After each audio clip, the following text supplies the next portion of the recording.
From the book of Job, verse 2. For what is our lot from God above, our heritage from the Almighty on high? Verse 3. Is it not ruin for the wicked, disaster for those who do wrong? This video, I was gonna make it on Baldur's Gate 3. More from a like a Christian. Like I'm slowly trying to become more of like a stronger, like a more of like just like a Republican. So I'll probably call it like a Christian conservative perspective. Although it might take me some more time to become more conservative, but it's kind of like my goal. Let's see what happens. Okay, so in the past, I've made some content about a bunch of different fantasy stuff or dark stuff. I think I'm gonna slowly start rebooting it again. I've kind of questioned back and forth, but I think I'm gonna restart it again. I don't know how loud this will be. I think I have it set on like the 2 times volume, because sometimes I talk quietly, but hopefully it's not too loud. My general opinion is you can always turn the volume down a little bit, but it is extraordinarily difficult to turn the volume up. So hopefully this isn't too loud.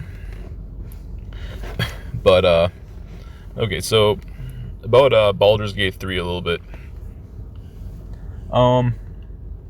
So like again, like I as a Christian, it's definitely important to talk about these kind of stuff. I don't want to just like shy away from it. I've had a whole bunch of different takes in the past, but I think I'm gonna try doing it one more time. So I guess one of the things that I would say is that my general opinion is when it comes to stuff like this, I'm gonna say that I will not put my seal of approval on this kind of stuff, and that I generally disagree with the vast majority of the stuff in it. So I mean, there is that. I think that a lot of this stuff is generally, there is a lot of like demonic and evil stuff in here, and then people should be careful of this stuff. But this is generally I generally just give some opinions about this stuff. I feel like part of what my channel is supposed to be on some levels. I have to figure out just how much of it really it is, but I think it's called like a Christian wisdom discernment ministry. So like I try to give like wisdom about stuff. It's generally pretty neutral about a lot of things, and I think it's a definition called like a discernment ministry on some levels. I mean, I do stuff like some entertainment too, but yeah, also stuff like this, it's considered to be extremely popular too. So it's like I do kind of want to focus on things that I personally like or I have done in the past, or I find interesting, but also stuff that has like a level of popularity. Because like this is one of the most popular games that's been out this past like year or so.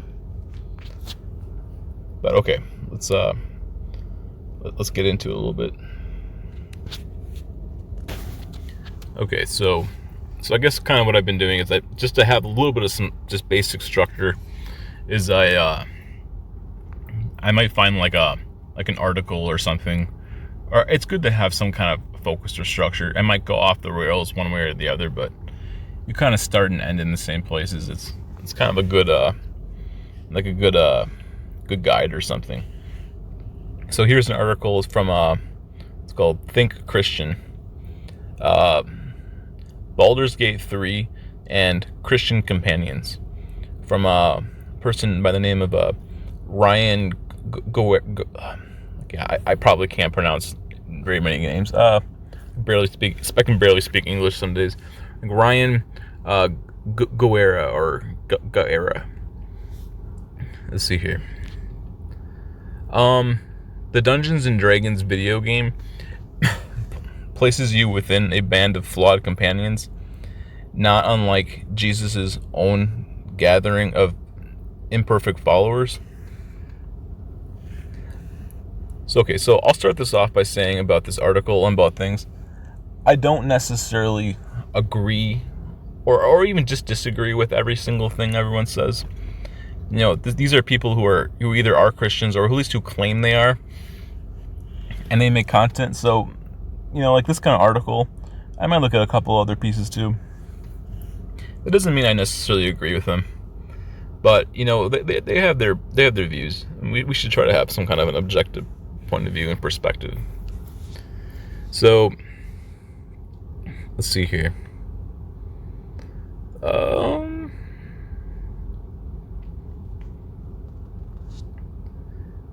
So it talks a lot about why this person likes this game and whatnot.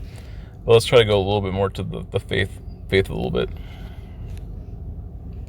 Okay, there is an important biblical principle I take from this.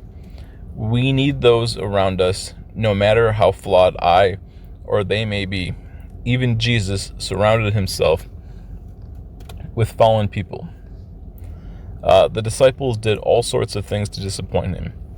They frequently fought over who was the best. They lacked faith in who Jesus was and what he could do. They fell asleep when Jesus needed them. They fled when he was arrested, while Peter even denied him publicly 3 times.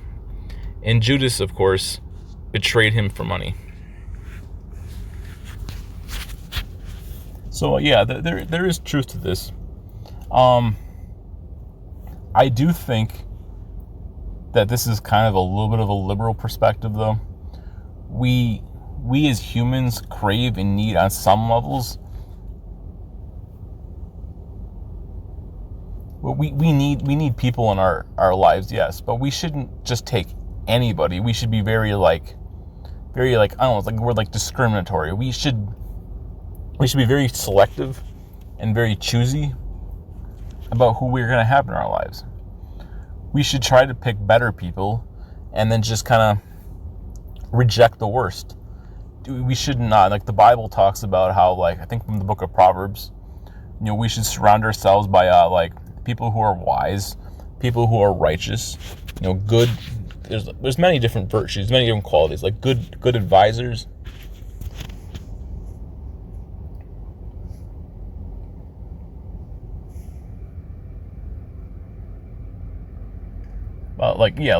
Just wise people. They give good advice. They're generally they're virtuous. They're righteous. They're not going to lead you down these bad roads. You want people who lead you down good roads instead. And yeah, you could just surround yourself by a bunch of garbage and try to sort it out. But I think this is kind of a terrible opinion at the same time. It's true that we're all sinners and we're all flawed. But I also do think that we should strive for better and strive not for the worst. But it's true that we all do make mistakes at times too.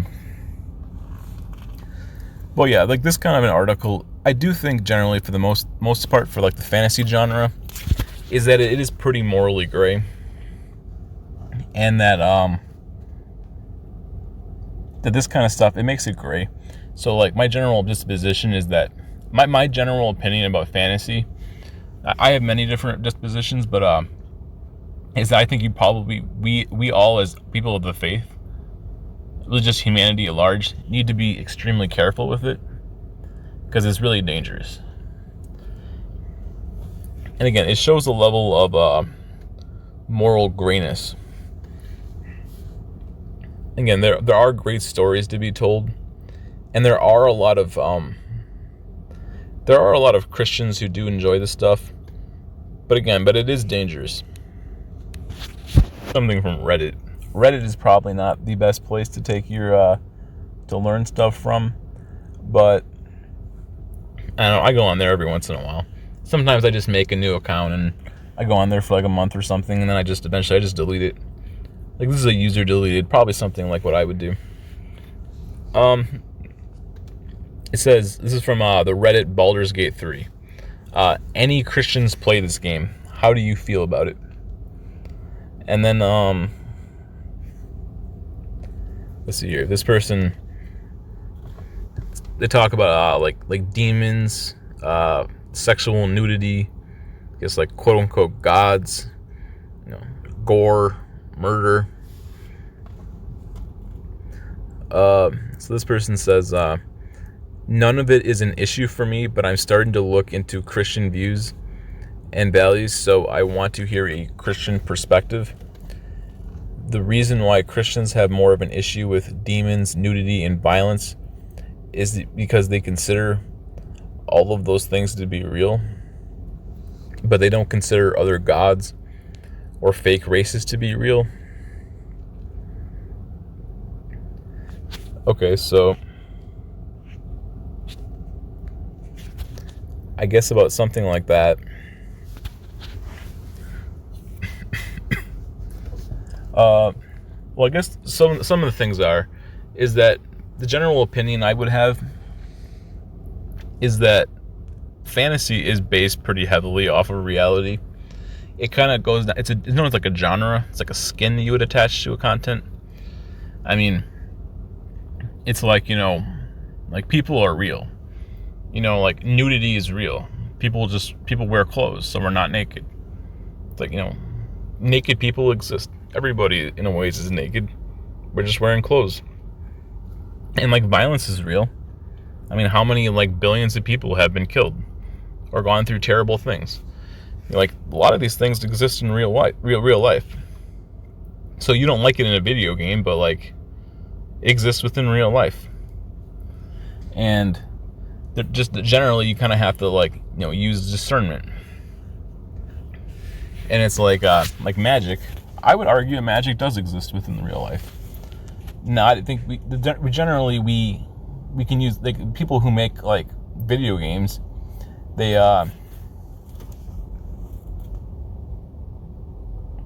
use like CGI and stuff. They have advanced capabilities with like computers and stuff. They use like special animations and things. They you can it's like fantastical. Like they make it. It's like, you take like a like a little dog or something. You can fantasticalize it to make it into like a significantly larger, bigger version. And, it's like you can add multiple heads to it, or make it more powerful, or make it more dark, or you can even make it more light. You can turn it into like a griffin or something. It's a fantastical version of something that would exist within reality. So it's like, and like the idea of these like, quote unquote gods. Well, I mean, I don't believe that these pagan deities actually exist. But I mean, I believe God exists. But they are, they're fantastical versions of what they could be. And paganism exists within real life. Generally, it's evil, sure, but it does exist. I believe like the supernatural exists. A lot of these things exist. Maybe they exist in lesser forms that we know of, and maybe they're even greater than the versions that you would see within this world. So I do think that, like, as this person was saying before, like, about this kind of stuff, yeah, it's uncomfortable. It's morally gray. It's pretty brutal at times, but a lot of that stuff exists within real life. And, maybe we probably shouldn't be messing around with a lot of that stuff in real life either. Like, wars exist. Conflict and battles exist. There's plenty of stories in the history. But I also think that at the same time that, again, it's very dangerous. And then I think that people are messing with powers and fire that are far beyond our understanding. And that in a lot of fantasy, again, my general opinion about fantasy is that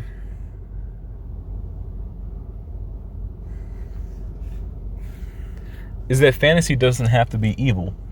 It's just because something has fantasy in it doesn't mean it has to be like demonic or satanic. It's like you can just have a fantasy world, right? It's like you don't have to have spell casting every single scenario. You don't have to have like, these demon horns or some extreme, egregious, blatantly heretical or blasphemous or anti-biblical or anti-Christ theme every single second of the game either, or the world, or whatever you wanted to do. You don't have to have like, arcane and magic in every single aspect in fantasy. Hypothetically, in a fantasy world, it's not real, or it's not based on our reality. It doesn't have to be like, evil at the same time. You don't have to make everything super dark and perverse. It could just be like a normal fantasy world. You got like the Lord of the Rings, you got the Chronicles of Narnia, both made by Christian men.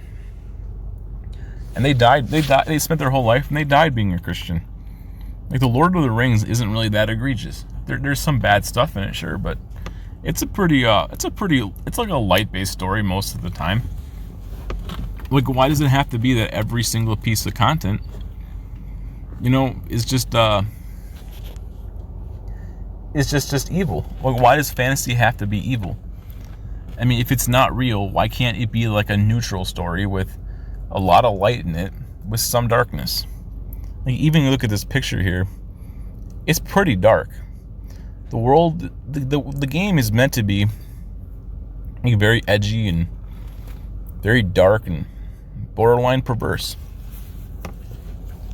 And I don't see why that has to be. Oh yeah. So another thing I almost forgot to add. So like with this guy, his name's Noah Price, or really any of the people on here, especially if they're deserving. Like yeah, if you go watch his walkthrough or something, make sure you leave a like on it, and just go in the comment section and just say something nice to him. I don't know, just like write a Bible verse or put some positive, like emojis on there or something, and just send some positivity and some love. Just support the faith. Like pray for the guy or pray for other people. Give them some money if you have some extra jingle or something, or whatever that it's from Think Christian. Go over there and try to support them. Go check them out and check out some other stuff they have. Just make sure you just pray for them. So support the faith in a positive way and glorify God. Like write a Bible verse down for him or something. You don't have to say it came from me or anything. Just try to support him. Then we can get more. The more we support the faith, the more incentivized people are to support Christianity in the future too. All right. Yeah. Thanks. Or do whatever you want, but God is good. Okay, so I guess I was looking up on YouTube, and one of the people on there is his name is Christian Gamer, also goes by Hero Scrub, and there really isn't that many other people who are people of the faith, especially on like on YouTube or something. So obviously, fair use is a thing.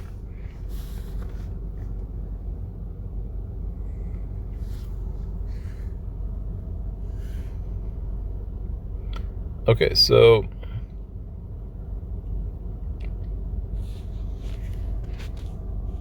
let's just see what he says here. Fan. I love D&D, and there's not that many single-player D&D games that you could play. You could try the previous Baldur Gates games, but they're a little bit outdated. D&D wise, they're a little outdated D&D wise. Still fun to play. I've beaten Baldur's Gate 1 and played a little bit of Baldur's Gate 2. Enjoy them. They're great. They're great experiences, but honestly, for a D&D experience, having to deal with the old additions and having to deal with Thaco, figuring out what that... I never figured out what Thaco was. I just played along and did my best. But having a new updated game with the 5e system seems great. And I've been looking for this game for so long, and now that it's out, let's talk about my thoughts as a Christian. As the thumbnail really shows it, I put in over 40 hours into this game. Jumping into this game, oh my gosh, this game is crazy. It is wild. It's industry shaking. Devs around are kind of scared at the impact of this game just because there's no microtransactions. This is a complete experience, and for a game genre, a CRPG game, computer RPG game, mostly a tabletop like a D&D styled game, not really a very popular genre. This game is massive number wise right now, and I'm not surprised. I put in 40 hours already into this game. I love this game so much. Okay, so my honest opinion is if you were gonna like watch a video walkthrough of the series like this, or you like if any of that kind of stuff, really just any walkthrough at all, you should find a Christian person at least, if possible. There isn't that many people of faith on the internet, really, especially in like the gaming genre, or who even just really like openly call themselves a person of the faith, or who have any kind of real principles. But there are some out there. Like, yeah, he has like well over 40 plus hours worth of like gameplay. I don't know if he's finished his walkthrough yet though. But if you were gonna watch a person's walkthrough of like Baldur's Gate 3. Yeah, I'd recommend watching Hero Scrub. Obviously, you know, there's errors wrong with like, you know, everything everyone does, but there's a lot of questions, a lot of grayness. You know, like he uses sorcery or something. A lot of stuff is questionable. But at least at the end of the day, you know, it's a person of the faith. So you start out and you end out with Christianity in it. So I would if you were going to do it, I'd recommend watching, say, like his walkthrough over someone else's. All right, let's see here some of the red and green flags. All right, let's talk about red flags and green flags. Red flags right off the bat: lewdness in the game. The reason why this game has been one of the hardest for me to like go out on the internet and suggest to people is because of lewdness in this game. One, and it already made some drama because of streamers, but there is just nudity in this game. Now, right off the bat, the game does give you an option to turn off nudity, which I love. That is a positive. I'm glad they made it as an option. Okay, I'll also state that is a giant W. The same thing with like Assassin's Creed, I think Valhalla. Like you can flip a switch on there on your the system settings, and you can just turn off all the nudity. Like you have women who are topless. You can just turn that off. I think that's a giant W. I'll give what's it called, Larian Studios, you know, W for that. Option that you can turn off. Obviously, you can turn it back on, but you can turn it off and not have to worry about that. Love that so much. With it still off, though, there's still some problems. It's not perfect. Not all solutions are covered. Now, in D&D, you can go and take long rests. When you do, you have a little camp set up, and when you do, you're wearing camp clothes. You're not wearing your armor and whatnot. And for the females, I don't know why, but the leather outfits are like kind of bras and whatnot, and they're a bit revealing for my taste. I don't like it. It's a little bit of a markdown for me. For someone who's struggled with sexual temptation in the past, like, this is kind of where I'm coming from, and this is where I'm like, I don't like that as much. The second thing is everybody's horny.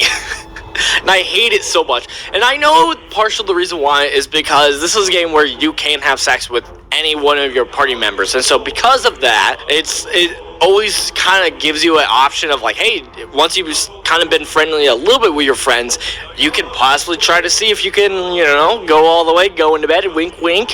And it's like, I don't want that, and I don't like that in this game. Like, I had problems where I love my party member, Gale and Will, but I'm trying to build a bro-ship. But I can't build a bro-ship because any deeper and we're going to be, like, making out. And that's not what I want.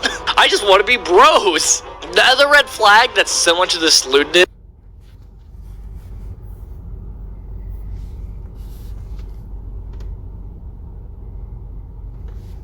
Okay, so yeah, so about this. So when it comes to, like, you know, like sexuality as a Christian. I mean, the truth, I think I already said this earlier, but, it's like, females exist in real life. And, all this stuff is kind of set in the real world. So, the Bible states that, basically people shouldn't have sex outside of marriage, and that, marriage is between, a biological man and woman. And that it should be a proper marriage, that's consenting. And then the Bible also states that like homosexuality is a sin, and that and then a series like this, it really promotes and teaches the idea of fornication and homosexuality and a lot of really just sexual, perverse, vile things. Well, hopefully YouTube doesn't have a big problem with this, but it's just the truth. What am I supposed to say? These social media platforms are going to have to answer to God one way or the other. But yeah, like, sexuality and stuff, that exists in real life. Females are naked, and sometimes, they do things and say things like this. Obviously it's, you should only have sex in marriage. You shouldn't show yourself naked to other people other than your proper person in your marriage. So I don't know. It's kind of a gray area, but there's some pretty strong principles that are true. All right, let's keep going.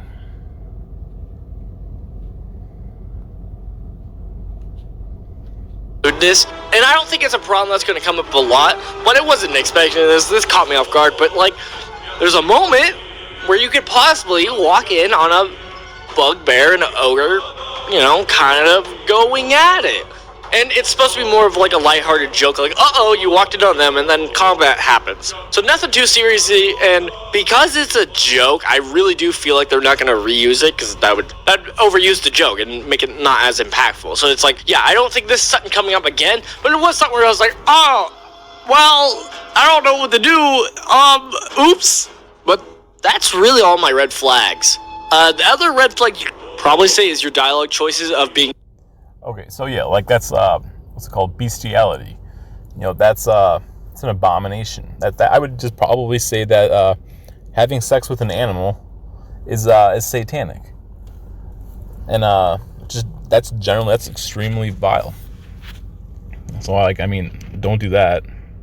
Definitely stay away from that. Be angry of them for that. Being evil, like, oh no, you can make evil choices. But honestly, as we walk into green flags, this is like, instead of red flags, like these are things that, like, yeah, you should play this game because this is amazing. Outside of everything I've said before of like how the choices are great, impactful, comments, fun. Besides all that, I even talked about how there's multi-classing and inspirations in the game. That's amazing and fun. There's respecting in this game. So much goodness in this game. Another green flag that's connected here is the dialogue choices and the fact that you can make evil choices. I love. I think it's a green flag, and this alone is the reason why people should play this game, because I think it hits hard on the morality of this game. A lot of things of your choices, it really hits on of why you're doing this and what is truly the right thing to do in this situation. Your party members coming from different perspectives hit on different moralities, and it's so interesting to see how they conflict and deal with each other. So that alone is such a green flag to me. Like, here's an example I'm going to share from my live streams. I'm playing a vengeance paladin. My idea is that I'm a little bit like Samson. I'm not necessarily like a good to a Christian who knows his Bible very well. I'm somebody who has just turned to the faith, and I'm more God's sword. Is this truly biblical and correct? No, obviously not. It's of course not. But with falling in line of like, I'm the sword of God, I take care of evil, slay it down. Me and this monster hunter, Will, we accidentally killed a player character because of this. And this is a player character that everybody loves, but because of this choice, not only did I get to see, I got a reward that I don't think most people got, which was the certain kind of clothing, but the second thing, which was more powerful and more juicier of a reward, was I got to see Will kind of deal with the fact that, like, maybe he was wrong. And dealing with, like, this was a wrong choice, and my world state, everything I viewed the world as, maybe isn't correct. And having to go with that, it's so juicy, and I love it. So after playing 40 hours... Okay, so... Yeah, like, again, like, you know, like, the idea of evil, well, I mean, the truth is that, you know, God created Earth, and he created humanity, and, the perceived belief is that we have free will. I believe within what he allows us to have, so it's like good exists and evil exists. And like reality and fantasy have a lot of things that are similar. But it's like, you know, good and evil exists in real life. They exist within the Bible. There's characters that were evil, characters that were good. There were good people that did some bad things. There's some bad people that had some redeeming qualities sometimes. And well, I mean, God is always good and never evil. I believe the devil is always evil and never good. But the vast majority of humanity is kind of morally gray. And also, what the Bible states is that we're all sinners. We all are inherently bad people, and even if like our good deeds are still basically not really good. They're still tainted. Like we have sin. There's the original sin of humanity. I mean, we're all sinners, and we all need a savior. So it's like, yeah, we all have wickedness within our hearts and our souls. Some of us suppress our bad behavior, and try to do good. But we're all, in a ways, we're all evil. Until we become truly born again, we have no real capacity for good. I mean, all true goodness comes from God and goes back to God. So again, like, I think when it comes to fantasy, you know, it's like, you know, people do terrible things in real life. You just turn on the news. In the past 2 weeks, there's probably 150 evil things that happened.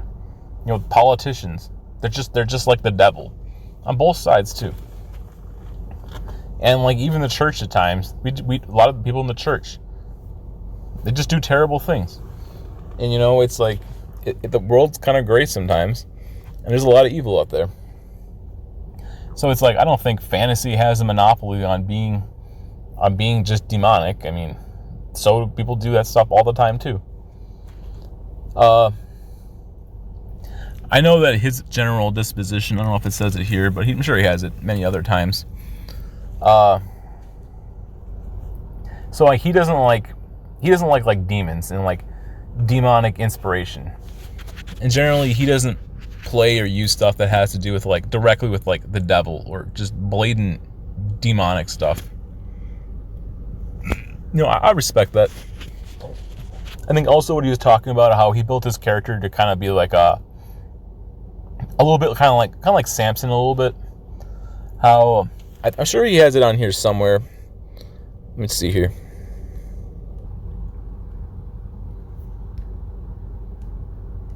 I tried streaming this before and was trying to update my driver, and guess what? You should not be trying to run applications like streaming when you are updating your driver. I'm excited. We're here to play Baldur's Gate. I'll probably delete my last stream, so don't worry about that. I'm no pricey Christian gamer. I love RPGs and JRPGs. Today, we're going to play Baldur's Gate, and we're going to try to be a Christian, if that's possible. There are some caveats to it. There's some, like, twists to it, but, you know, for the most part, we're playing Baldur's Gate. You know, we're going to try to play our character, our main character, the character we make, as a Christian.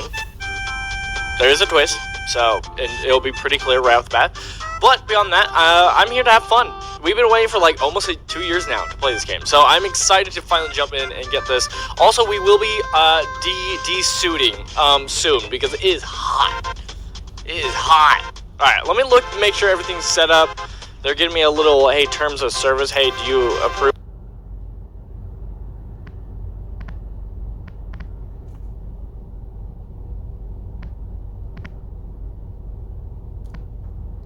of this. Implicit content? This adventure contains mature... See your guys' messages, chat. In order to see chat. In order to see chat, I gotta pull you guys up. 1 second.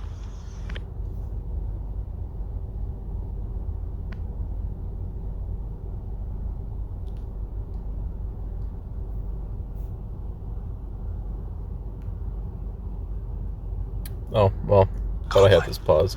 I haven't, like, I'm gonna be super slow with this game, and I'm just gonna take my time with this. This is gonna be a long series because I want the D&D experience of enjoying myself and not just, like, having a rush through everything. Like, this I did not look at. Images of goblins, their habits and histories flash into your mind. Okay. We do hear whispers. Wonder what that could be. What is this? Rune slate?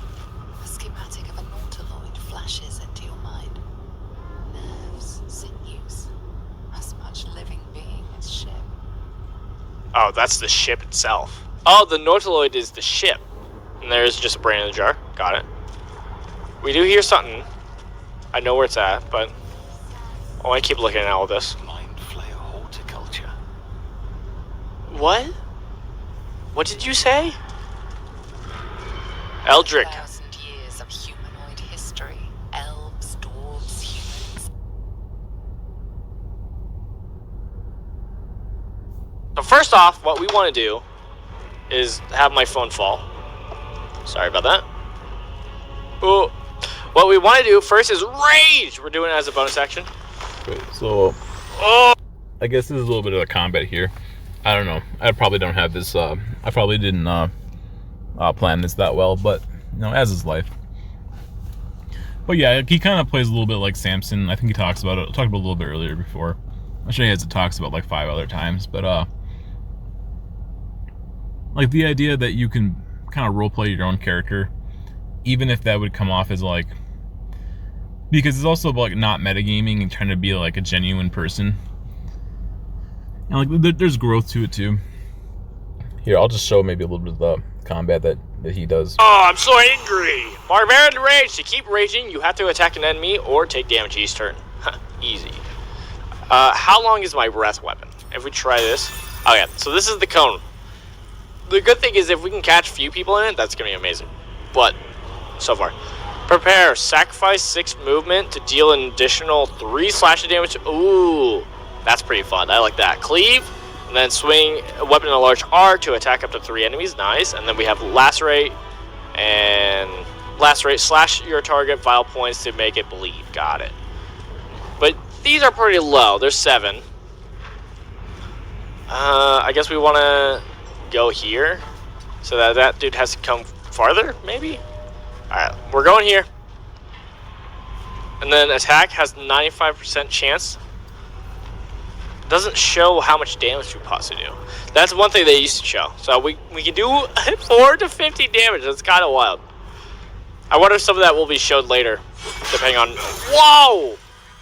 We're massive. This is ridiculous. Sam Smog. Smog. Ending your turn. Can I not move more? I can move. Eat. I moved. Alright. Anything else? No. Alright. Ending your turn. Got it. Cool. As you can see, we also have Scroll Revivify. So, someone dies. Easy solution. And then we do have potions that we can heal. Also, I heard of like some small tech that people found of like, so there's stuff like throwing, so you could throw a potion at somebody. It's funny. Alright, what do you got here though? Astral Knowledge, this is different. Gain proficiency in skills. And all skills of a chosen ability. Wild, second wind, we know. Just looks different. Alright, we could do a bow with her. And I like that. Wait, are we not in range? Oh, just barely. Alright. First off, let's move slightly close. Slightly in range. Yeah, alright. Let's try to hit this shot. If we could hit it and then just move this way, that we could. Also, I don't know what these are, but that scares me. Like, it just breaks and falls. Alright, let's... I believe! Oh! Okay, so yeah, like, the basic gist of what Baldur's Gate 3, I think what was supposed to be built as, was, it's supposed to be built in a ways as being, as it's supposed to be like Dungeons and Dragons 5th edition, kind of like as a video game. One big criticism as myself as a Christian of this series, though, that I would have and give is there's just a mountain of magic. Like, magic is like every aspect of the game, and they promote, enable, and encourage spellcasting. So, you know, that's the thing. Okay, well, hopefully from this you at least got some kind of maybe some opinions. Who's to say?